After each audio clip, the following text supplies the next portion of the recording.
Picture this. A character so monumental that fans waited an astonishing 28 years for his grand entrance.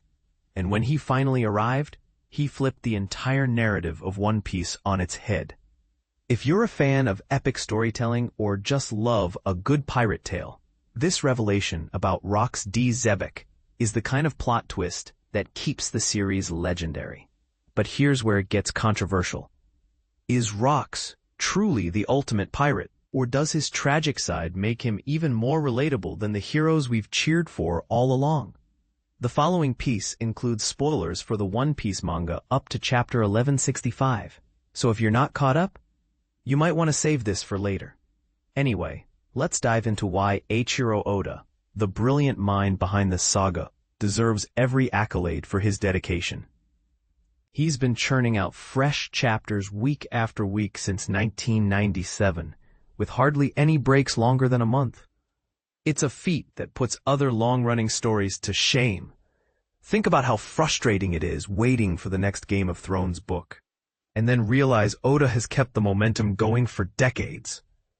This relentless pace is one reason One Piece stands as a manga and anime titan, boasting record-breaking sales and a reputation as one of the greatest adventures ever told. Sure, the sheer volume of chapters and episodes can feel overwhelming, like signing up for a marathon you didn't train for. But that's exactly what makes it an unforgettable journey. Each page builds on the last, rewarding patient readers with payoffs that feel earned and explosive. For beginners, it's like planting a tiny seed in a garden. Over time, it grows into something magnificent, turning what could be a daunting read into a rewarding obsession. Oda's genius shines in his masterful use of callbacks and long-term payoffs, those subtle hints dropped early on that explode into major revelations years later. Take, for instance, the seemingly silly joke about Marco Polo, which circled back in a hilarious and clever way. As One Piece nears its conclusion after nearly 30 years, we're witnessing some of the most spectacular returns on these investments. Places like Elbaph, teased 26 years ago, finally coming to life, or the unveiling of Shanks's backstory adding depth to the world.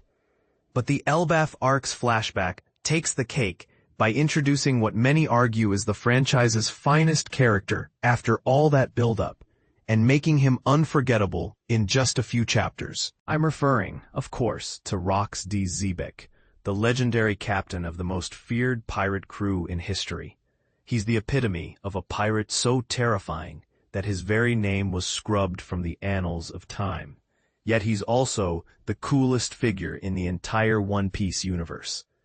And this is the part most people miss. He wasn't just a villain.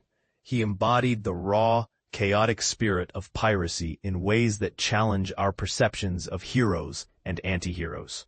A pirate legend unveiled. Readers first encountered Rock's name back in chapter 907 from 2018, when Marine Rear Admiral Hina chats with Luffy's grandfather, Garp, about the Rock's pirates as a long-gone crew from decades past. Later, in chapter 957, former Fleet Admiral Sengoku briefs new recruits on pirate history, painting the Rock's pirates as a powerhouse of legendary figures. Individuals who later became emperors of the sea, like Big Mom, Whitebeard, and Kaido. Sengoku describes their captain, Rox, as a figure so intimidating he kept these titans in check, noting the crew's brutality where members would battle to the death right on their own ship.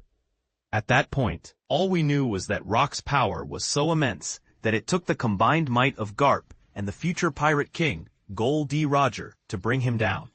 He seemed like a myth, too legendary to ever appear in person, and indeed, it took 7 full years from his name drop for him to step into the spotlight. When Rox finally showed up, he started as an antagonistic force admired by the young giant prince Loki, who got soundly defeated in a brawl when he pleaded to join the crew. But Oda masterfully pivoted, revealing Rox as a multifaceted character with surprising parallels to Luffy himself. For example, we learn Rox once took down a Marine Admiral, a unheard-of achievement in the One Piece world, showcasing his unmatched prowess. The tragedy of Rox. Yes, Rox was a brutal pirate who ravaged kingdoms and islands without mercy, but he harbored a noble ambition, to overthrow the oppressive world government, the ultimate antagonist of the series.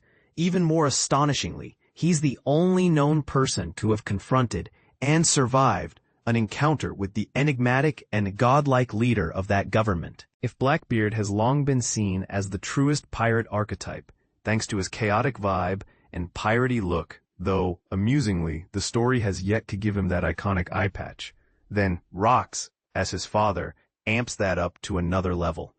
Rox defied authority, aiming to shake the world's foundations, while also proving charismatic enough to recruit crew members through the ridiculous Davy backfight, a goofy pirate game where teams compete in silly challenges, and the winners poach a member from the losers. He looted and fought, but he also embraced the joy of sailing, forging bonds with giants, and even establishing a freewheeling pirate haven reminiscent of historical spots like Nassau. For newcomers to One Piece, think of it like a real pirate utopia, where freedom reigns, blending adventure with camaraderie. This makes Rock's fate all the more heartbreaking. We sensed his downfall approaching, but the details hit like a tidal wave. We expected the two mightiest warriors to unite against him, but seeing Rox, possessed by a demonic force, pleading for his rivals to end his life, transforms him from ultimate threat to one of the series' most poignant tragedies. It's a shift that rivals the saddest moments in anime, leaving fans reflecting on the cost of such boundless ambition. So, what do you think? Is Rox D. Xebec the pinnacle of One Piece's storytelling, a character who arrived late but redefined the genre? Or do you see his violent side as unforgivable? Do his parallels to Luffy make him a misunderstood hero? Or is his tragedy just another layer of Oda's genius? Share your thoughts in the comments. I'm curious to hear if you agree, disagree, or have a completely different take.